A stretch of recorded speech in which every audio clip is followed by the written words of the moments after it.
What is going on, ladies and gentlemen? Welcome back to the stream, and today we're going to be kicking off our franchise series this season. And as you can see on the screen, we are going to be taking over the Chicago White Sox. As a hometown, huge, diehard Cubs fan, this one kind of hurts me a little bit, but I feel like the White Sox are in desperate need of some help. This is clearly the worst team in baseball, as you can see with some of the rankings up there, and then just their performance in real life has been absolutely atrocious. But more so than anything, this is just such a piss poorly run organization thanks to the terrorism that is Jerry Reinsdorf. So what we did is we called up the commissioner, we called up the MLB Players Association. We said, hey, listen, we got to get rid of this guy. He's bad for baseball. He's bad for Chicago. He's bad for everybody who loves the Sox near and dear to their heart. So we took a vote, and the rest of the owners were on board, and we kicked him out. He is no longer the owner of the Chicago White Sox. Your new owner is Anthony Quagliano. He is the owner of the Chicago White Sox, and he is going to take this team to the promised land. And let's get started by showing you who's on the squad, showing you what we're starting with, and hopefully we can bring some titles back to Chicago for the first time since 2005. So let's start it off by showing you our best player, probably our best building block as well. This is a star in the making, Luis Robert Jr. You see he has the 4 years of MLB service time. We're going to have him locked up on a 4 years contract here, taking him until his free agent year in age 30. I think the goal is to try to turn things around and have us on the up and up before he becomes a free agent in the year of 2028, so we can convince him to re-sign with us. You see he's out of Cuba, really good numbers throughout his career, but definitely last year he won a Silver Slugger in that year, was an All-Star, also a Gold Glove back in 2020. So this guy is the complete package, power, speed, contact, arm strength, fielding, everything, total 5 tools. So really big guy to have on our roster. Hopefully, we don't have to consider trading him. I'd like to keep him around for the long run. Now taking a look at our best pitching option and one of the other cornerstones of this team, this is Garrett Crochet. I honestly do not know how to pronounce it. I should probably look it up before I go on further in the series.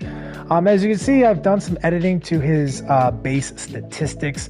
This is based off of some of his early season performances. Now he's been a reliever throughout his career to this point. And you see he's put up some decent numbers, especially in that 2021 season. He was lights out. But we had very little data on him as a starting pitcher. So judging him as a starter was difficult, but he's really shined in his first 4 starts. So he's definitely earned himself a little bit of bumps to some of his ratings here. Definitely some bumps to the controls of his pitches as well. So he's sitting there with a 79 overall. I do believe he has 86 potential. So he has all the makings of a possible ace in our rotation, and hopefully somebody who can just be another strong building block for our team. Now, unfortunately, after that, the roster really starts to fall off. You see, just take you through some of these guys quickly. So the catcher position is pretty rough. We got Max Stassi, who had a couple of good years in LA, but has really fallen off in the last couple of seasons. A little bit more of a defensive catcher, as you see the numbers there. A little bit of power. Behind him, we've got Martin Maldonado, who's a decent defensive catcher, really only hits lefties well, down there at that 68 overall. And then Corey Lee, former top prospect in the Astros organization, didn't pan out for them. See, not much there to be impressed with either. So not looking like we have too much at the catcher position. Switching over to first base, one of the former top prospects in the system is Andrew Vaughn.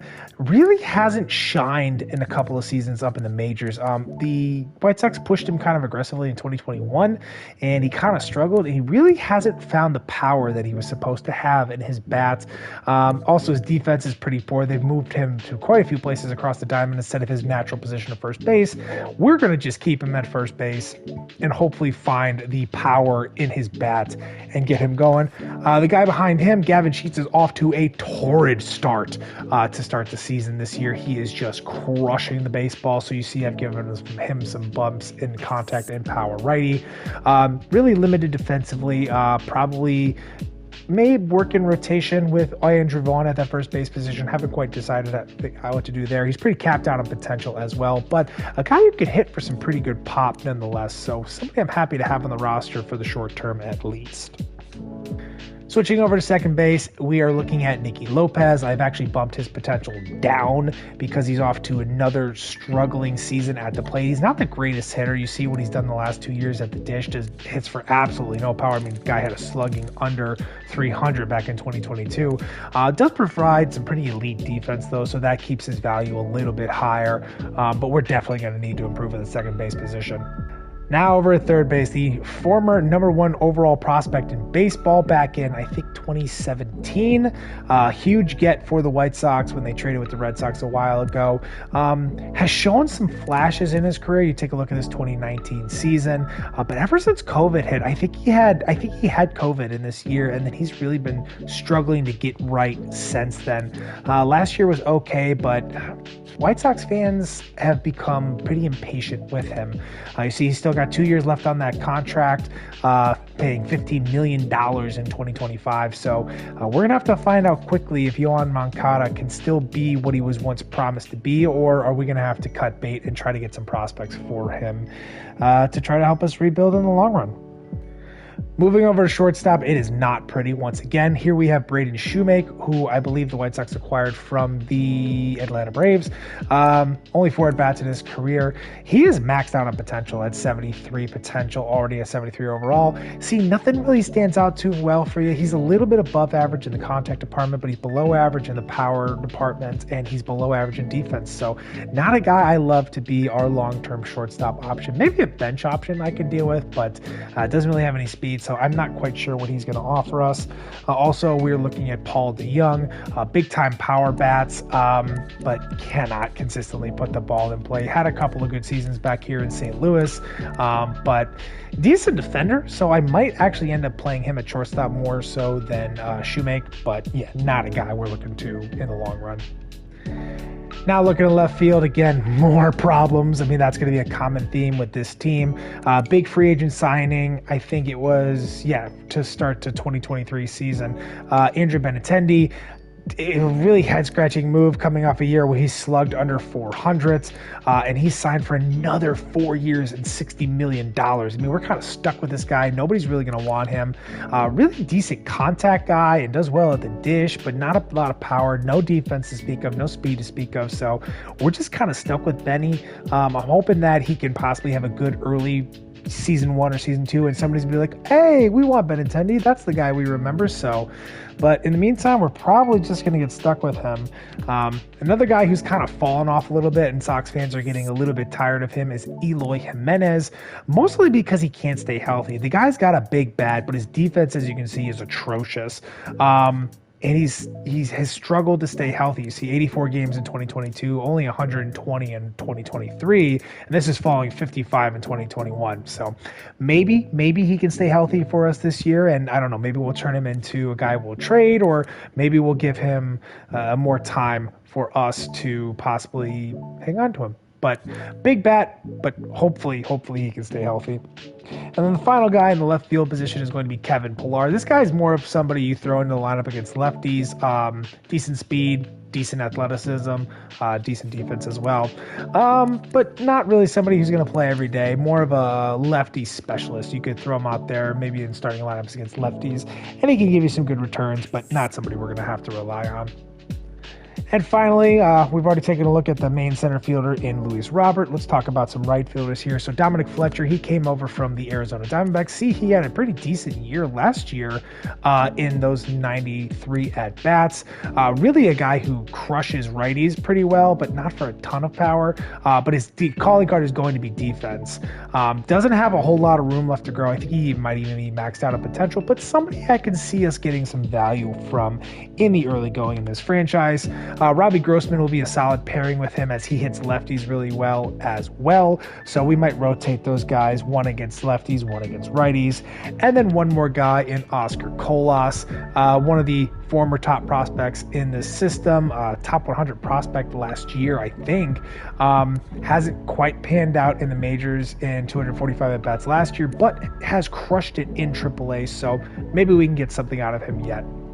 And man, if you thought the hitters were a problem for this team, oh boy, wait until you see these pitchers.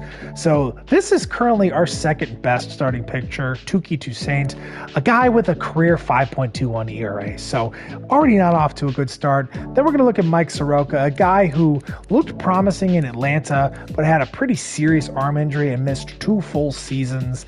Tried to come back last year, didn't look very good at all. Atlanta moved on from him, so we're going to try to get something out of him. He's not a guy I typically love pitching with because he doesn't strike out a lot of guys. But, maybe we can catch lightning in a bottle and recapture some of those good performances he had early in his career. Then Eric Fed is a former top prospect from the Washington Nationals. Never panned out for them. As you can see, he has a career ERA of 5.41. Not expecting much out of him, especially since he's already 31 years of age. Looking now at Chris Flexen, he had a good couple of seasons as well. I would say okay couple of seasons because the ERA is pretty good at 3.61 and 3.73. But you look at the strikeout numbers, very poor. Obviously, he keeps the walks in check, which is great. But I feel like these types of guys always struggle on simulation. So I'm not going to hold my breath that he's going to be able to provide much for us at all. Another guy to mention is Jared Schuster. He is coming over from Atlanta as well. A former top prospect for them. You see, he did not have a good first season in 2023. Only those 30 strikeouts in 52 2/3 innings, and he also had 26 walks to boot, so that's not pretty at all. But, we'll see. Top prospects sometimes can recapture some of their former glory in this game, so that's what we're going to try to hold out hope for him. And now moving to the relief pitchers, a former top prospect for the White Sox actually had himself a couple of good seasons in 21 and 22, but really was just awful last year. I'm not quite sure what happened. Things just went completely off the rails. Controls concerns really flourished there. You see 91 walks and only 129 innings pitched. So we have moved him. The White Sox in real life have moved him to a permanent bullpen position. Definitely has the strikeouts to make things happen. Definitely has a makeup of a possible closer in the future, but he does not have that B potential. We'll see how he does in his first season or two. Maybe he can get that bump up to that B potential and become a building block for our future.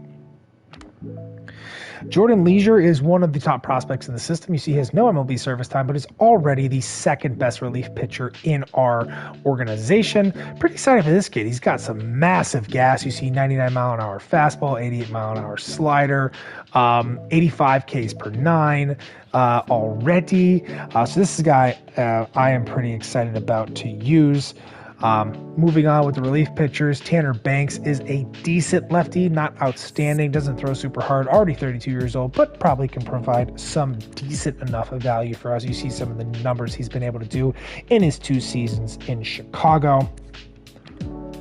John Brebby is a guy I'm pretty interested. This is a guy who always seems to play pretty well on simulation in this game, so I'm hoping that he can give us some good value in this first season, and we can flip him for something, maybe minor. Just get something back in the prospect department.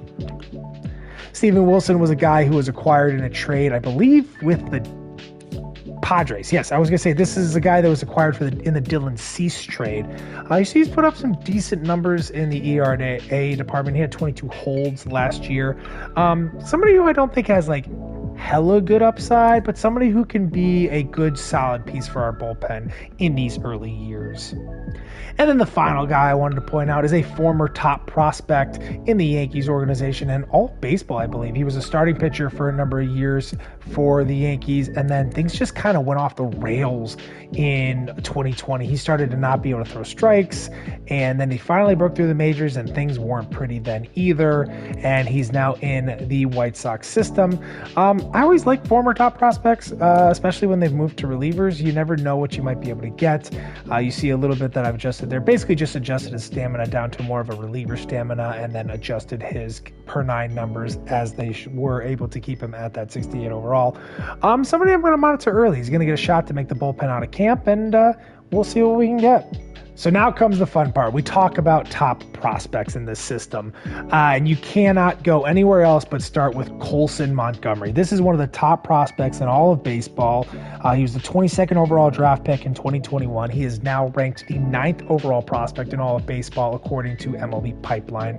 And you take a look at what he's got there. Really good across the board. Definitely love his power over everything else. To stick at shortstop, I'm going to need to see him really improve that defense quite a bit. He's well below average, especially for already being a 71 overall, so we're gonna have to work on that. But I'm very excited for this kid. He has 90 potential. Our only A potential prospect in this on this team. I think it might be our only A potential player, period, because I don't think Luis Robert is a potential either. So high hopes for this kid. Going to be a cornerstone of our franchise moving forward. So continuing to look at other top prospects, the number 2 ranked prospect in this system is going to be the starting pitcher, Noah Schultz. 20 years old, already 62 overall. Got some pretty nasty stuff. You see that sweeping curve is going to have 99 breaks, so that is a nasty pitch. Love that he's a lefty. Decently advanced already. Going to take a couple of years. I expect him to be up, I'd say maybe mid-season 2026, maybe. Just going to depend on how he kind of progresses pretty well. He does have a potential of 88, so that's bordering on ace-like potential, so I do love that. He is the 26th overall draft pick in 2022 and the 47th overall prospect in all of baseball, according to MLB Pipeline. So this is a nice prospect for us to have to start this franchise. Another top prospect for us is going to be Drew Thorpe, the right-handed pitcher. He is an 87 potential. He came over in the Dylan Cease trade, and you're going to hear a few names that came over in that Dylan Cease trade. It's kind of a weird thing for the White Sox to do, but I think it might have actually been a good move in the long run. They got a lot of good pieces that could help them rebuild. He is the 78th overall prospect, according to MLB Pipeline. As I said, he has that 87 potential. That circle change has 99 break on it. Pretty nasty pitch for sure. And he's pretty well built across the board. Like his Ks per 9 to be a little bit higher, but they're not too low, so I'm not fretting it that much. He'll be another strong building block for us in this rotation. Another guy that came over in that Dylan Cease trade, and actually one of the guys I'm most intrigued by in this system, was Samuel Zavala, the 19-year-old center fielder out of Venezuela. He's already a 65 overall, which you love that at only 19. See the bat's looking pretty good with the contact in the low 60s and the power in the mid 50s already. Good discipline, but the vision needs a lot of work. That is the biggest concern with him, without a doubt. So we're going to be training that hard early in this franchise so we can get that up to a respectable number by the time he hits the majors. And yeah, I'm pretty excited about this kid. I think he could be a long-term building block for us. He does have potential of 85. I'm pretty excited about this kid specifically. This is a guy I'm pretty excited to have on the roster because I hate trying to find catchers during rebuilds. For some reason, I can never find one that is good as a prospect. I have to trade for an already established one or sign one in free agency because I don't know what happens. They just never develop well for me. So having a guy like Edgar Quero, already in the system is a blessing. Already 69 overall, nice. Switch hitter, great bat. You see where his numbers are already across the board there. Love the vision at a 46 and the discipline at a 77. Gonna need to work on the defense quite a bit. As you can see, he's not quite where I'd love a defensive catcher to be, but I think he has the ability to get himself to at least average, if not above. He does have a potential of 83, so he has 14 overall to grow, so I think he can put himself in pretty good position to be a great all-around catcher for us. He was acquired in the Lucas Giolito trade last summer to the Angels, which was a very weird one because the Angels then turned around and cut Lucas Giolito for some random reason, but, not my problem. And finally, the last of the good returns in the Dylan Cease trade trade is Jairo Iriarte, the right-handed starting pitcher out of Venezuela, 70 overall, B potential of 81. Love that he's got a 96 mile an hour fastball. His Ks per nine is his leading per nine attribute, which I love. Definitely gonna have to work in getting that base on balls per nine up. Got to work on that control, but this is a guy who I am very intrigued by. And as you can see, like, we're looking pretty decent in the rotation for the future. When I picked the White Sox to do this, I didn't realize how many of their top prospects were pitchers, and like they're actually like good pitchers too. So that does kind of stink. In terms of excitement, I do love acquiring pitchers. That's one of my favorite things to do when it comes to these rebuilds. But hey, you know what? I think these guys are kind of fun. There's a little bit of traits about them that make me like, oh, I might actually really enjoy using these guys in simulation and actually playing the game. I think Jairo Iriarte might actually be one of my favorites just because of the gas that he throws. Okay, just want to mention a couple of more prospects in this system. Nick Nastrini is one of the guys I wanted to point out here. He was acquired from the Dodgers for Lance Lynn last year, I believe. Pretty good pitcher. Obviously, his Ks per nine numbers are very good. Already 71 overall. He has a 78 potential. Because of some of the other guys in the system, it's possible I may move Nastrini to like a relief pitcher just because of those Ks per nine numbers and his walks and home runs per nine not being outstanding. But we'll see how he performs in the early goings of this franchise before we make that final decision. Another guy to mention, just because of some of his contact numbers that I think could be a contributor in this franchise, is Jose Rodriguez at second base. He does only have 76 potential, so he only has 3 more overall that he can grow. But a guy with that high of contact is somebody who I can think can contribute throughout some as a bench bat, or just even as a guy who just holds down the fort in the middle infield for a couple of years as we go through the rebuild. So I thought he was worth mentioning. Another guy worth mentioning is a top prospect is Brian Ramos. He has a potential of 79, currently sitting there in AAA with an overall of 69. Already got a decent bat. Don't love where he's sitting at defensively. Might have to move him over to first base eventually. But I do like what his bat looks like. Would appreciate if he could really improve that vision and especially that discipline, but not sitting too poorly. And he has that 10 overall left to grow as well. And then finally, the last guy to mention is the 15th overall draft pick in last year's draft in 2023, Jacob Gonzalez. Now, he doesn't have crazy potential. He only has 78 potential. His first cup of tea of professional baseball did not go well. I think his slugging was like 260 or something like that. So that was kind of rough. See, he's still a little far away from the majors as well at a 60 overall and already 21 years of age. But I'd be remiss if I didn't mention him specifically because he was the first round draft pick last year. Colson Montgomery certainly steals the show at shortstop, but this guy's built a little bit better as a defender at that position. So if he can get the bat to where he needs to be, I think it's possible that he could be a contributor on this roster in the future. All right, so the rest of this episode is just going to be me simulating through spring training, showing you who's winning some of the position battles. We do have a few of the rotation slots filled up right now. So Mike Soroka and Garrett Crochet, those guys have locked in. So I have Tuki Toussaint, Drew Thorpe, Nick Nastrini, Chris Flexen, Eric Fed, Jairus Schuster, and Jesse Schultens all competing for the final 3 rotation spots. And then you see all of these guys here are competing for the final bullpen spots beyond Michael Kopech, Steven Wilson, and Tanner Banks. So we're going to jump to the end of the spring training, and I'm going to show you who's getting cut and who's staying on the roster. All right, so we've reached the end of spring training, and this is what our rotation is going to look like. I could not in good conscience have the rotation that we had with Eric Lauer sitting out there. He's been a decent pitcher for most of his career. Struggled last year with Milwaukee, but I like his makeup, and I just could not have some of these guys in our rotation. Like Chris Flexen was just terrible. Eric Fed was terrible, but like he was, I guess, at least a little bit better than Chris Flexen.